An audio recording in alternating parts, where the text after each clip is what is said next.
When we got to his house, my Uncle Paul was waiting at the top of the stairs, at the entrance of his farmhouse. He had bought that house about 10 years ago, my dad said, when he decided he wanted to live a bit further away from their town so he could hunt without risking shooting anyone accidentally. This was right after he almost got charged with attempted murder, because he thought whatever was moving around in the bushes was the deer he had seen earlier. Turns out it was just a kid who, after, accused him of doing it on purpose. In the end, he was innocent, but my dad said that made him want to go away. We moved to the city not long after that, but this was my chance to know where my family had lived their entire lives. My dad picked up my bags and took them around the back of the car, speeding up the stairs towards my uncle, who was holding his arms up to hug my dad, but ended up with half the bags in his hands and a big hug of nothing. My dad still secretly thought he was to blame for something, and even though he never said it, everyone knew it. My uncle seemed frustrated as I observed him, framed by his big wooden house. Then he lifted his eyes, saw me, and opened up a big smile while he dropped his bags and opened his arms in my direction. So it's true what they say. Kids grow fast, Robin. I'd always liked my uncle. He always seemed really nice on the phone. I smiled back at him, stepped up the stairs, and gave him the hug my dad refused to deliver. He laughed and rubbed my back, and then we dragged the bags inside. His house seemed pretty normal for a farmhouse. Spent wood walls on the outside, looking old and cold, but warm and cozy on the inside, with an old fireplace in the living room, one big chair in front of it, and another one in the corner at a weird angle. Behind that, there was a small dining table, and then the kitchen. There was a flight of stairs right in front of the door, and he gestured me up to go have a look at the bedroom I would be staying in.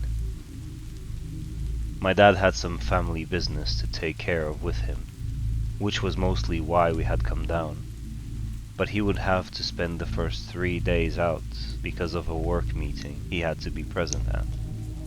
I insisted on coming to get to know my uncle better, and under my mum's insistence, my dad didn't have a choice. For me, it was like a nice, new environment week off. That night, after my dad left, we had a nice rabbit stew for dinner, which felt more like a heavy soup, but was enough to fill what I felt like 2 stomachs. After that, we played some games, and just as I was getting ready to go on to the next one, he stood up. That surprised me. I thought we were staying in for the night, doing stuff together, but he informed me he was going out for his usual poker night with some town friends, and would be back in some hours. I did not feel like staying alone in that house I had no idea about at all.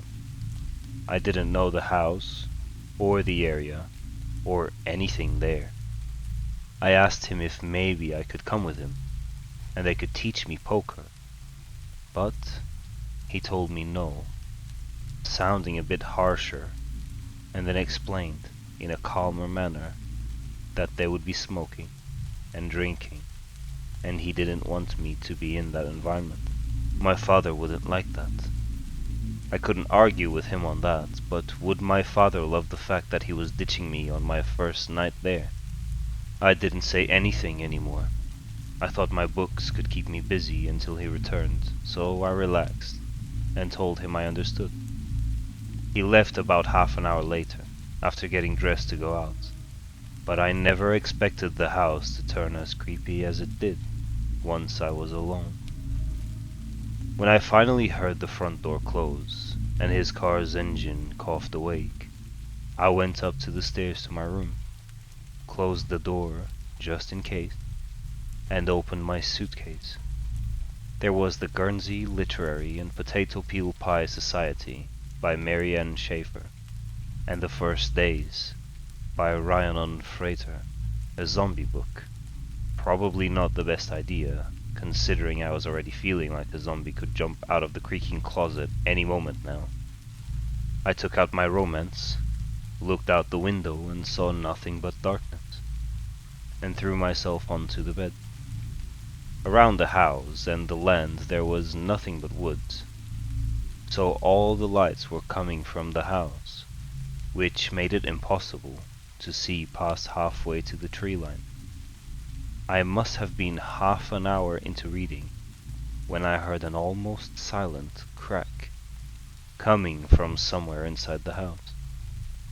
I ignored it because it seemed like just the house creaking with the wind, until there was a second creak, and a third.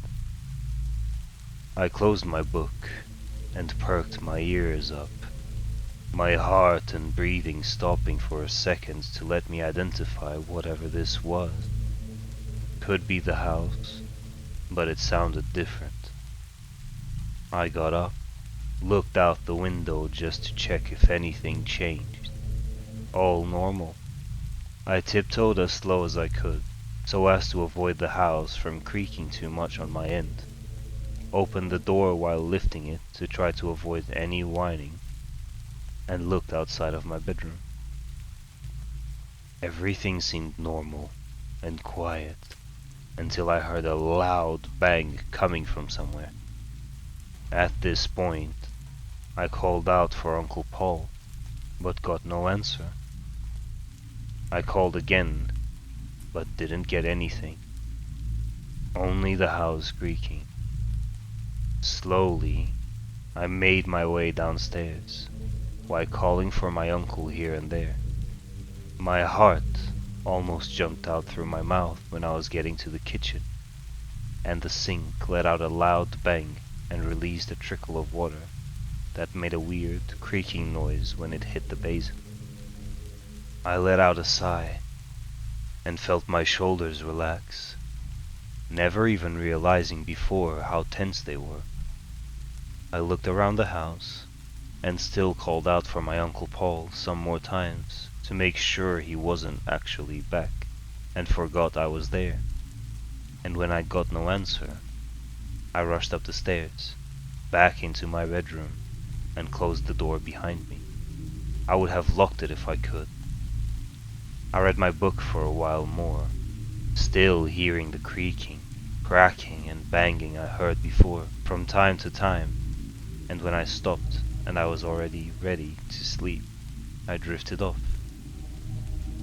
When I woke up in the morning and went downstairs for breakfast, my uncle was already there, cooking for the both of us.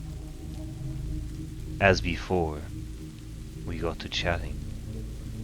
He told me how he had some hunting planned for the both of us, out in the forest, and told me how I was going to see how real hunting feels, and how good it is. I was apprehensive at this, but felt ashamed to say anything, so I just accepted what we were going to be doing. When he was done explaining, I asked him how late he had come back the night before, because I fell asleep before he came back. At this, he seemed to go a bit stiff.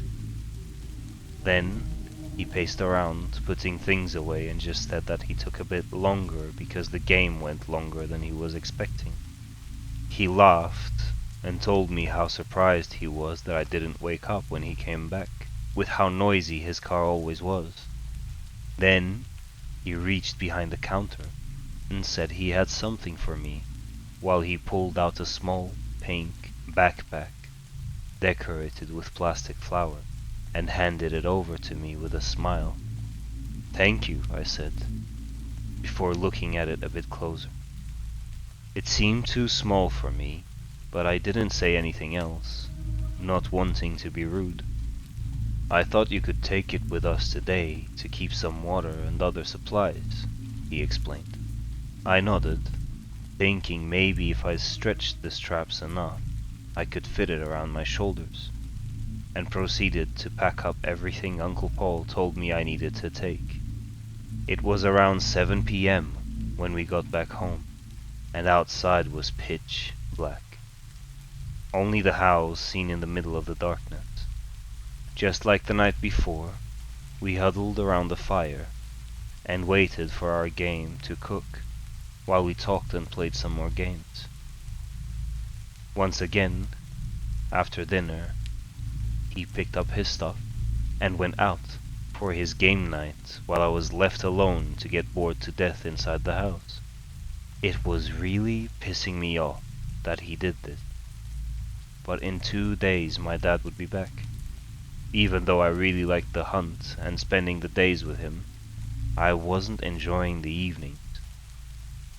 I waited in front of the door as he turned his back to me and closed it behind him. I locked the door from the inside, and as I was going up the stairs to barricade myself in my bedroom, my heart jumped a dozen beats, and I froze in place, my hand gripping the wooden rail so hard it could have cracked. I looked around, trying to figure out where the noise was coming from, when I heard a second one, clearly coming from the kitchen area. And then, nothing else. I looked around for about 10 minutes until I gave up, especially because of how freaked out I was. As I was going up the stairs, I heard another noise, this time like knocking and then a moan. I lost it, ran up the stairs, taking the steps 2 by 2 and almost tripping at the end, and slammed the door hard as soon as I was inside the bedroom. There was no doubt in my mind now that the house was haunted. It had to be, or my uncle was around the house somewhere, making fun of me. I looked out of the window, and no car. I stood there for a while, not really knowing what to do, but now, lulled by the other usual noises in the house. Eventually, I sat down and lay down while keeping my eyes in the tiny, empty line between the door and the floor to make sure nothing was coming close to my bedroom.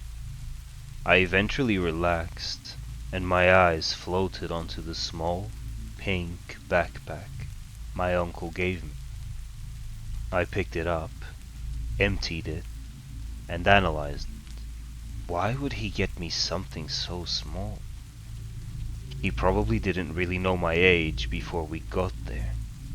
The backpack, though, seemed to have some wear that didn't come from today's hike. As I was starting to look inside it, a loud, piercing scream sounded around the house, curdling my blood and making me shrink into the corner of the bedroom. After the shock wore off, I ran to my bedroom door and opened it wide, now thinking I had to find out what the hell was going on. At least as long as I was still standing in the imaginary safety my bedroom provided. Seeing nothing and hearing nothing else throughout the house, I decided to shrink back into my bedroom, close the door, and wait out the night. I dragged my covers to the floor and slept behind my bed, out of fear that any stranger coming into the house would see me. I didn't have a phone, because my dad refused to get me one, and I was not about to step outside of my bedroom to try to find a possible, non-existent house phone. I refused to move until I heard more noises in the house. This time, footsteps and keys dropping. I jumped up from the floor, charged to my bedroom door, opened it, and paced to the top of the stairs. I was expecting to see my uncle at the bottom, getting ready to come up to his bedroom, but he wasn't there. I heard the kitchen sink come alive, so I walked down the stairs and found him, his back turned to the front door and me, taking his shirt off, throwing it in his wood laundry basket, and scrubbing his face into the kitchen sink. "Is this house haunted?" I shot at him. He straightened up, looking like I had startled him, and relaxed once he saw me. Why do you ask? He was starting to piss me off. I almost died from fright because of these noises going around the house. And there was a scream. A scream! He sighed, dried himself off with one of the kitchen towels I wasn't going to use anymore, and sat on one of the living room chairs. He proceeded to tell me how he does hear strange noises around the house at night, and how there are some stories from the area, which is why he managed to get this plot of land, and why he can stay isolated from everyone else, without other people coming around to build in the woods plots around his.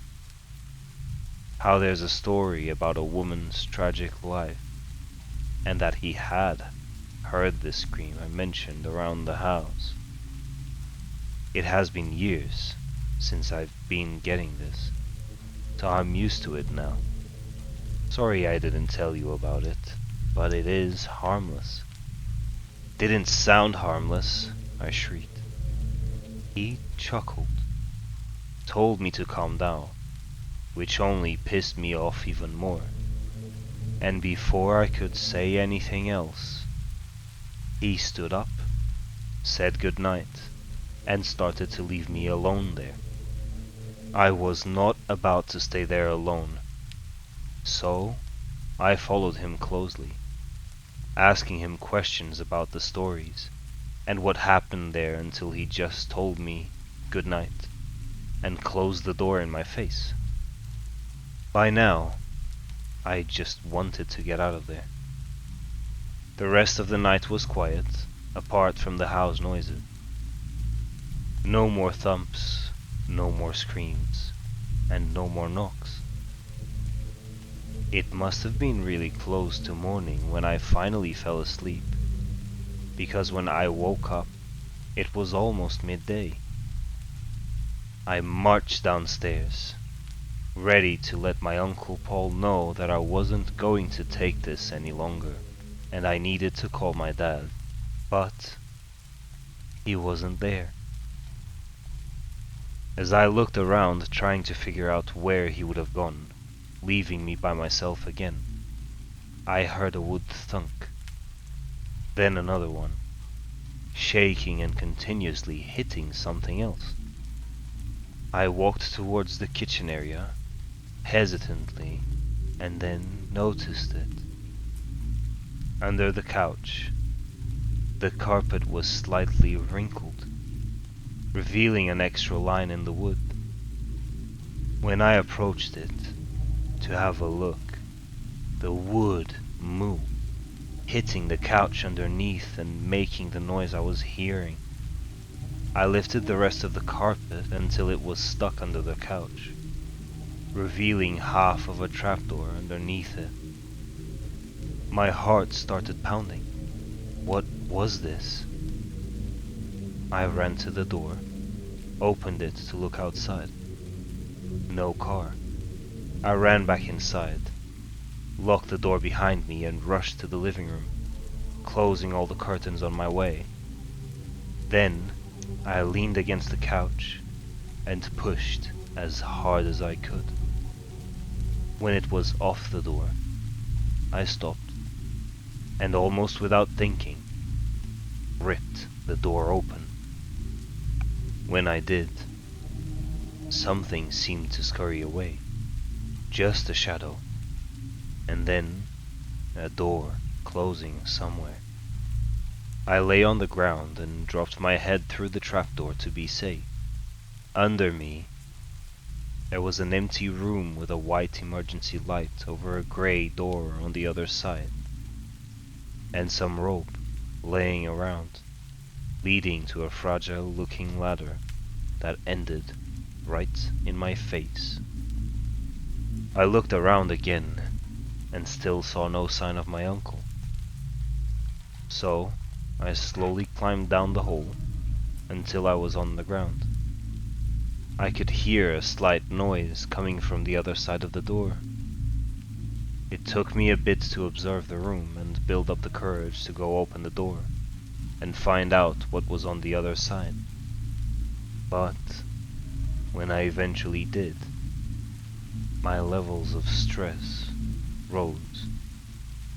In front of me, on the other side of the door, there was a completely dark tunnel.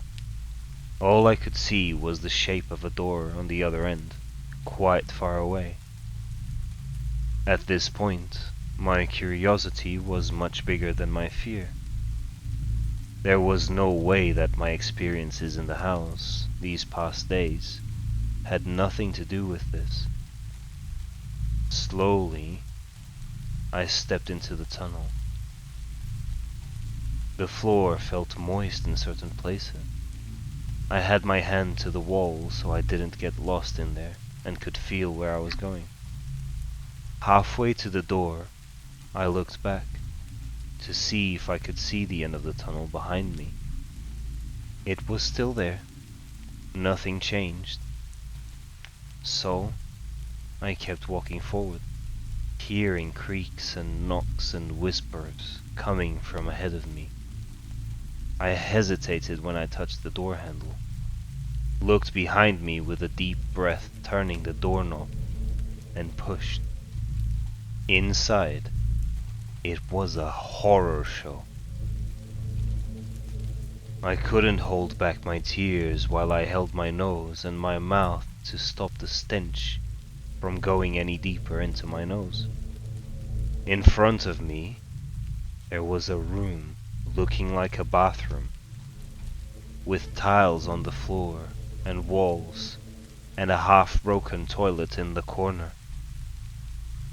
In the middle of the room, there was a piece of bloody, rotten meat, with blood around it everywhere, and flies circling it mercilessly. There were a few pieces of clothes left, and 2 arms sprawled to the sides. Next to it, there was a bone-skinny child that wasn't moving, looking like it was sleeping and completely bald. And at the corner of the room, next to a rusty, human-sized cage with red marks on the bars, a slightly bigger child was gripping the bars, murmuring something, crying with closed eyes, and trembling.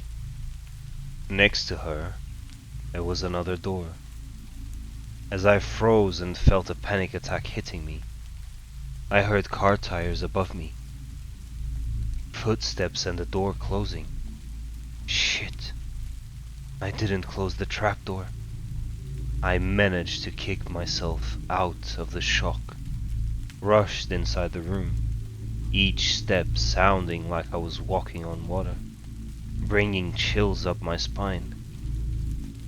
I was more scared to die though, so I crouched in front of the girl and told her we had to go. She, however, didn't move. I stood up again, tried the door, and my heart sank. It was locked. I looked around and there was no other way out. I was determined to leave, so I grabbed the girl by the hand and tried to pull her away. She screamed at me, making me jump away from her, and grabbed onto the cage again. At this, the light went off. I stopped breathing, feeling my stomach dig a hole into me. Then, a candle lit up in the air. Behind it was my uncle's face, completely altered, almost deranged. He put down the candle. You couldn't hold it for 1 day. Had to come looking where your nose don't belong. He sighed loudly, then laughed out loud, and blew the candle out. I hope you enjoyed this original creepypasta. If you did, please let me know in the comments and add a like to the video. Don't forget to subscribe and share this with anyone you think might enjoy a bit of a sleepless night. I do 1-minute horror stories as shorts, which you might also enjoy, especially if you like a chill at night in bed. I hope you're not sleeping over at someone else's tonight, and if you are, I hope nothing goes bump in the night. Don't forget to check out our other videos, and before you go, are you sure you locked all your doors?